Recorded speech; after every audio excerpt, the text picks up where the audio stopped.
estamos ao vivo neste momento com a advogada tributarista Luciana Pereira da Costa. E a gente vai conversar hoje, Luciana, sobre planejamento tributário sucessório. Primeiramente, seja muito bem-vinda aqui na Sul TV, que seja a primeira de muitas conversas que a gente possa ter juntos aqui no programa. Com certeza, Gil Martins, é uma alegria estar presente aqui no programa da Redação Sul TV. Nosso trabalho aqui no escritório, ele fica, vamos dizer assim, engrandecido quando a gente consegue chegar nas pessoas levando informação, que eu acho que é mais importante, vamos dizer assim, na minha carreira de advogada, é quando a gente consegue ajudar a mudar a vida das pessoas, né? E com o nosso conhecimento tornar, vamos dizer assim, menos onerosa ou mais facilitada, né, a vida, em especial na área tributária. Tributário sucessório, gostaria que você explicasse o que é isso, para que serve, o porquê é um assunto tão importante para ser debatido. Esse é um assunto fundamental para ser debatido na família e na mesa de jantar, enfim, estamos chegando agora, né, na noite, e é um assunto que deve fazer parte da discussão familiar, sim. Por quê? Quando a gente está tratando de sucessão, a gente está pensando em um processo, às vezes, de inventário que termina sendo, por demais, demorado e muito oneroso. E termina deixando um problema para a sucessão, para os herdeiros, que muitas vezes não vão ter condições de arcar com os custos dos tributos e terminam tendo que se obrigar a se desfazer do patrimônio para pagar a parte tributária, o que é um absurdo. Por falta de uma informação, por falta de uma conversa, isso poderia ter sido melhor planejado. Então, não só para quem tem propriedade rural, para o produtor rural, a gente fala em criação de holdings e pensar nisso em planejamento sucessório, mas também para quem não é produtor, para todo mundo isso serve, para quem tem patrimônio e tem sucessão. O argumento serve. O que eu vou trazer aqui? Eu estou trazendo uma especial para os produtores rurais, o exemplo. Pode sim operar, vamos dizer assim, na pessoa física e na pessoa jurídica. Passa a ser interessante pensar em ter uma pessoa jurídica com um faturamento a partir de 60 mil ao ano. Então, assim, praticamente todo mundo passa a ser, vamos dizer assim, interessante pensar nisso. A partir disso, tu começa também a ter uma tributação diferenciada. Por quê? A pessoa física e a pessoa jurídica podem sim tributar no lucro presumido, mas a questão do lucro presumido na pessoa física, ela tem uma base de cálculo de 20%, enquanto que na pessoa jurídica a base de cálculo para fins de imposto de renda é de 8% e para fins de CSLL é de 10%. Eu trouxe um exemplo rápido, num faturamento, um número redondo para facilitar. Se eu tenho 10 milhões de faturamento e eu estou na pessoa física, no lucro presumido, eu vou tributar, a minha base de cálculo vai ser 20% disso, 2 milhões. E sobre isso eu aplico a alíquota de 27,5% do imposto de renda. Eu vou pagar 550 mil de imposto nisso. Mesma receita de 10 milhões, agora na pessoa jurídica, no lucro presumido. Eu vou pagar 8% de 10 milhões, 800 mil, vezes 34%. Vezes o imposto de renda, vou pagar ali 272 mil. Se eu pagar a CSL 10%, 1 milhão, e aplicar sobre isso a alíquota de 9%, 90 mil. A diferença de um para o outro dá uma economia de 180 mil, nesse exemplo rápido. Então, às vezes a gente deixa de pensar nisso. Eu estou trazendo aqui um exemplo já para o dia a dia. Se a gente for pensar em facilitar a sucessão, vai facilitar por demais, porque é como se o produtor vai pegar o patrimônio, vai transferir esse patrimônio para uma pessoa jurídica, vai transformar ele em cotas, e essas cotas vão ser transferidas para a sucessão. Isso é feito de uma forma, vamos dizer assim, planejada e de uma forma diferida no tempo, que também ajuda a ser um planejamento de aposentadoria para o produtor, e também termina sendo uma forma de os adquirentes, vamos dizer assim, ter uma educação no sentido de eu não estou ganhando minha herança, eu estou conquistando a minha herança. Eu posso também trabalhar com a ideia de que a partir do lucro que eu tenho na fazenda, essa aquisição das cotas também é trabalhada. Ou seja, eu estou trazendo aqui rapidamente no programa, mas só para trazer luzes para o debate, para as pessoas começarem a plantar a sementinha da curiosidade e verem que há muita possibilidade aí no campo tributário, e quando tu começa a pensar em outras formas de tributar, que não simplesmente aquela que normalmente se faz da forma mais rápida, que nem sempre é a mais barata. Bom, dentro desse planejamento, às vezes algumas famílias acabam por formar uma holding com a ideia de, daqui a pouco, economizar em tributos e até mesmo para facilitar a sucessão. Como é que você vê essa questão?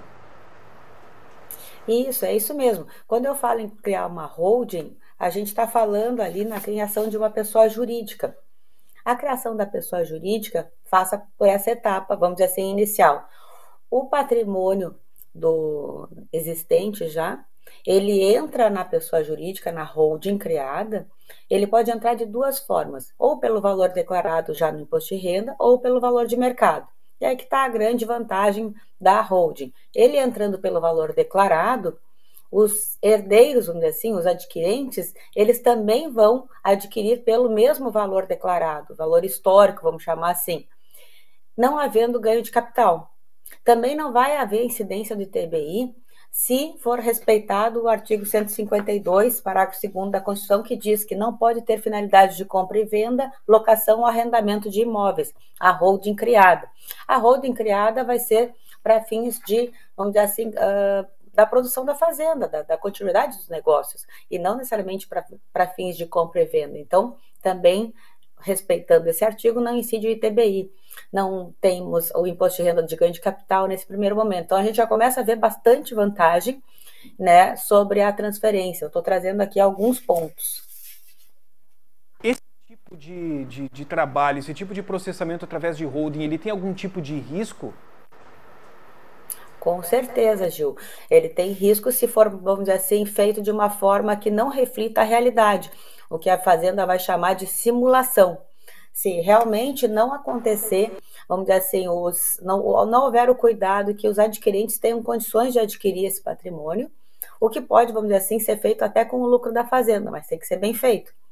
Outro risco também, não cuidar para que não seja respeitado esse artigo que eu citei, né, e ter por finalidade na holding coisas que incidem o imposto e ter sido deixado de pagar. Astra, deixa eu ver outro ponto importante. Sim, aqui eu anotei para não esquecer de nenhum.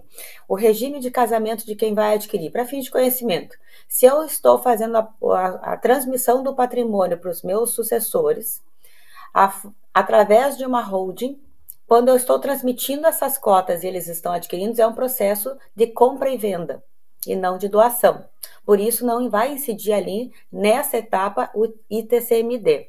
Mas, se os meus adquirentes tiverem um regime de bens, de comunhão parcial de bens, ou até não tiverem regime algum e for união estável, daí se aplica a comunhão parcial de bens, a compra e venda, o patrimônio decorrente de compra e venda, entra sim vamos dizer assim, na partilha do casal, vai transmitir ao cônjuge. Isso pode ser bom ou não, depende do contexto familiar, mas é importante a gente trazer informação, é importante que as pessoas saibam, né, que isso é dessa forma e estejam cientes que vai ser assim. Então, a gente tem uma economia tributária aí de impostos, né, estaduais, municipais, a gente tem o cuidado ali de saber para quem exatamente a gente está transmitindo o patrimônio, dependendo do regime de bens, e tendo esses cuidados, vamos dizer assim, entre outros, tem que ter né, a gente está aqui falando de uma forma bem genérica, a gente vai ter um bom negócio que a ser feito para proteger a família e para desonerar e também economizar tempo, né, não só dinheiro.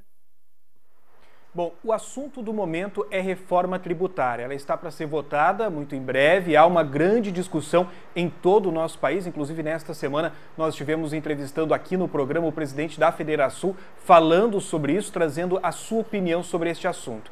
No que diz respeito a esta questão tributária, quais são as principais mudanças que você observou nesta proposta?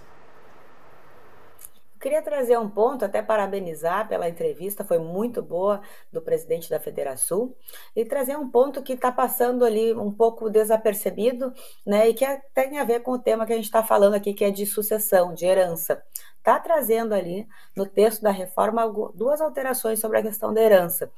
Vai mudar a questão da progressividade da alíquota, que hoje não é uma alíquota fixa, né, sobre o valor do patrimônio, agora passa a ser possível a progressão dessa alíquota, alíquotas maiores para valores maiores de patrimônio. Não temos clareza sobre os parâmetros dessa alíquota. E vai ter também tributação sobre bens situados no exterior em favor do estado onde o falecido vivia ou o herdeiro tiver. Temos também na questão da reforma tributária um ponto que vamos dizer assim, eu atuo também na área previdenciária, o meu escritório é muito atuante nessa área, e a gente fez um trabalho muito importante junto com a comissão da OAB na reforma tributária, e eu estou vendo se repetir aqui uma situação muito semelhante. Remeter à lei complementar partes importantes do texto, deixando agora, sem a gente ter como, a sociedade, ter como calcular, como prever exatamente o que a gente está autorizando. É praticamente, a gente está outorgando uma carta em branco em muitos pontos aqui ao governo. E isso sim é temerário. A gente tem criação de impostos, temos aqui o IBS, temos aqui o imposto sobre serviços, todo mundo está sendo onerado na parte de serviços, e a gente não tem clareza sobre isso, porque está sendo remetido a uma legislação infraconstitucional.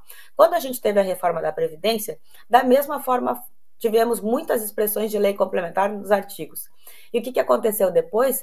Mais confusão. Por quê? Porque quando a lei deixa uma lacuna, a discussão vai acontecer. O executivo demora para colocar os parâmetros, o governo demora, o judiciário começa a ter que atuar naquilo, e o judiciário vai atuar em diversos pontos, cada um dizendo de uma forma, até que isso se uniformize e se acalme, vamos dizer assim, trouxe muito mais transtorno, muito mais desgaste num sistema tributário que já é muito desgastante, muito complexo. Então, esses seriam meus pontos, né, que eu trago aqui